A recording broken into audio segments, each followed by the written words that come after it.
Metabolismo de la mujer. La primera diferencia que se encuentran entre los humanos es el género, masculino y femenino. Esta diferencia abarca anatomía, comportamiento, aptitudes y fisiología. Aquí se tienen las principales características del metabolismo femenino que la diferencian de la del hombre.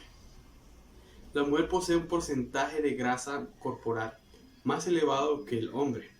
Esto se puede explicar como una adaptación evolutiva, donde la mujer debe nutrir a una cría y a sí misma. Tiende a almacenar más grasa utilizando prioritariamente los carbohidratos como fuente de energía. Los lípidos se almacenan en zonas diferentes en comparación a los del hombre: senos, cadera, muslos y glúteos. A diferencia del hombre, que almacena principalmente en el tronco y más específicamente en el abdomen, se encuentra un porcentaje de masa muscular menos desarrollado en comparación con el hombre. El gasto de energía es diferente en el hombre y la mujer. Esto se explica con el desarrollo muscular, ya que el hombre posee mayor masa muscular. Esto le da más fuerza motora, pero requiere más energía para trabajar. En cambio, la mujer, con menos masa muscular, el metabolismo prioriza el ahorro de la energía. En el metabolismo y en especial en el gestacional podemos destacar la primera fase de la homeostasis de la glucosa, que ocurre en la ingesta, donde se almacena glucosa en forma de glucógeno en el hígado o también convertida a lípido en el tejido adiposo, a la cual podemos llamar absortiva. Este tipo de almacenamiento es fundamental en los 2 primeros trimestres del embarazo porque estimula el aumento de grasa y concentración de nutrientes. En la fase post-absortiva, el hígado degrada glucagón para que la glucosa sea aprovechada. La última fase inicia después de una noche de ayuno fisiológico que llamamos ayuno en sí, donde las reservas de glucógeno son mínimas y se están iniciando procesos cetogénicos. La movilización de lípidos que provienen de la madre al feto es permitida por la gran acumulación de grasa en el primer trimestre de gestación, que servirán de abasto para todo el embarazo. Este proceso se localiza en el hígado, donde los ácidos grasos libres son activados porque no pueden atravesar la barrera placentaria. Estos deben ser convertidos a glicerol y cuerpos cetónicos que por difusión simple llegan al feto para formación de membranas en todos los órganos, especialmente en el cerebro. El transporte en la placenta es preferencial para ácidos grasos esenciales. En el metabolismo de proteínas, el mayor protagonista es el feto, ya que realiza su propia síntesis de proteínas que depende de la entrada de aminoácidos a través de la placenta.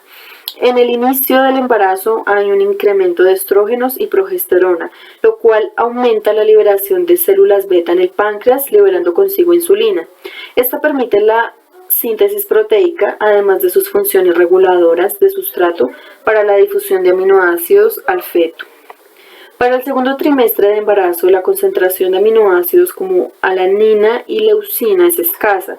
La alanina es importante ya que es un aminoácido intermediario en la gluconeogénesis. Se encontró que la hipoalaninemia se relaciona directamente con la hipoglucemia del ayuno. La diabetes durante el embarazo se divide en 2 clases. Diabetes pregestacional, es decir, una mujer que tenía diabetes antes del embarazo, y la diabetes gestacional que se presenta comúnmente tras el segundo trimestre del embarazo. La diabetes pregestacional se muestra solo en el 10% de los casos, cuando la madre ya tiene diabetes y al presentar un embarazo está predispuesta a tener complicaciones. Los altos niveles de glucosa pueden provocar abortos espontáneos o afectar la organogénesis causando anomalías en el feto, y al nacer, si no fue tratada la enfermedad, nacen con la glucosa muy elevada, además de daños en los riñones, retina y problemas vasculares en la madre. La diabetes gestacional es un trastorno metabólico que implica una disminución de la tolerancia de los hidratos de carbono o glúcidos que se diagnostica durante el embarazo. Se muestra en el 90% de los casos después de la organogénesis. Los alimentos consumidos contienen hidratos de carbono, dentro de los que destaca la glucosa como principal fuente de energía. de las células. Para que la glucosa sea utilizada por las células necesitan de la insulina, que es una hormona producida en el páncreas, la cual funciona como una especie de llave que deja pasar la glucosa dentro de las células. En la semana 21, la enzima llamada beta-gonadotropina coriónica humana, BCG, y las demás hormonas del embarazo empiezan a aumentar y en promedio alcanzan su pico en este periodo de tiempo. Esta enzima inhibe los receptores de la insulina, evitando que ingresen en la célula, razón por la cual se aumentan los niveles de glucosa y se presenta la diabetes. Los abortos o las anomalías en el feto no son un problema, pero se pueden producir nacimientos prematuros o que nazcan sin vida. Otro posible problema es el crecimiento acelerado del feto. Los altos niveles de glucosa van a la placenta y se transfieren al bebé, provocando la liberación de la insulina que abre las puertas de la célula para que la glucosa entre.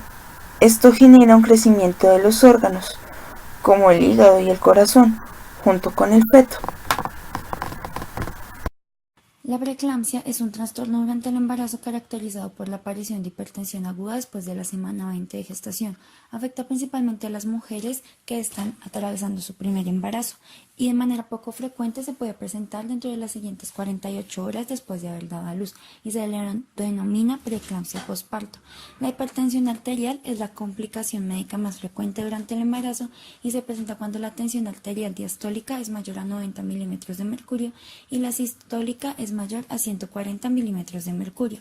La preeclampsia se caracteriza además por la proteinuria, que es la presencia excesiva de proteína en la orina de una cantidad superior a 150 miligramos por 24 horas. Estar asociada a los edemas causados por la acumulación de líquidos.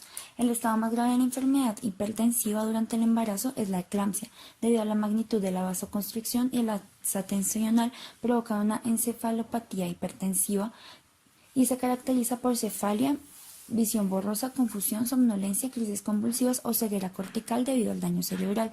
La preeclampsia y la eclampsia están asociadas principalmente a la edad de la madre, sobre todo cuando es menor de 18 y mayor a 35 años. Se asocia también con la desnutrición, gestaciones múltiples y las mujeres diabéticas o con hipertensión crónica. Otros factores de riesgo son la deficiencia en la proteína S, que es una proteína dependiente de la proteína K que actúa como un cofactor para que la proteína sea activada, actúe sobre los factores 5 y 8. Esto aumenta el riesgo de sufrir trombos venosos. También pueden ser otros factores la presencia de anticuerpos, anticardiolipina, factores de antecedentes genéticos y la obesidad antes o durante el embarazo. El tratamiento definitivo para la preeclampsia y la eclampsia es el parto. Cuando una mujer está en etapa de gestación requiere la energía necesaria para mantenerse a sí misma y al feto. Por esto se debe incrementar la producción de glucólisis, lo cual va de la mano con el requerimiento de altas concentraciones de oxígeno, necesarias para la producción de hormonas como la tirosina y las hormonas sexuales que son indispensables en el embarazo. Entre la semana octava y doceava el incremento de oxígeno en la arteria de la madre es notable, lo cual conlleva cambios morfológicos en las arterias uterinas que permiten el flujo de la sangre a la placenta. El problema está que al incrementarse la concentración de oxígeno y no tener con quién reaccionar genera daños en la membrana celular, en proteínas e incluso en el ADN. Por medio de especies reactivas de oxígeno, como iones de oxígeno, radicales libres y peróxidos. A lo anterior se le conoce como estrés oxidativo, ya que es un desbalance entre las especies reactivas de oxígeno y la capacidad del sistema biológico de decodificar rápidamente los reactivos intermediarios o reparar el daño resultante. Este desbalance se debe a que el estrés oxidativo disminuye o inhibe completamente la actividad de las enzimas antioxidantes como lo son el glutatión peroxidasa y la gamma-milcisteína y permite la activación de enzimas generadoras de radicales libres como la santina oxidasa. A la vez, este genera la disminución de ácido ascórbico o vitamina C, el cual es vital para evitar el estrés oxidativo. El estrés oxidativo permite la modificación de la enzima lipasa lipoproteica, la cual es la encargada de catalizar la hidrólisis de triaglicerol a glicerol y ácidos grasos libres, disminuyendo su actividad catalítica y provocando a la vez la inactivación de la enzima lipasa hepática, la cual es la responsable del incremento de la cantidad de estrógeno. A su vez, esto genera el incremento de trigliceroles en la circulación y posteriormente el incremento de la oxidación de las lipoproteínas de baja densidad, además de otras facciones lipídicas y productos derivadas de la oxidación de lípidos, los cuales afectan la membrana celular debido a que la sangre materna está en contacto con los trofoblastos de la placenta. Esto debido a la pérdida de la cubierta endotelial de sus vellosidades. Causan daños en el material genético por medio de rupturas cromosómicas y causan daños en los órganos y sistemas que comprometen la vida de la madre y el feto. El estrés oxidativo genera el aborto espontáneo del feto y también malformación del mismo. Para ello se recomienda el consumo de antioxidantes en la etapa de gestación, los cuales se encuentran en los frutos rojos.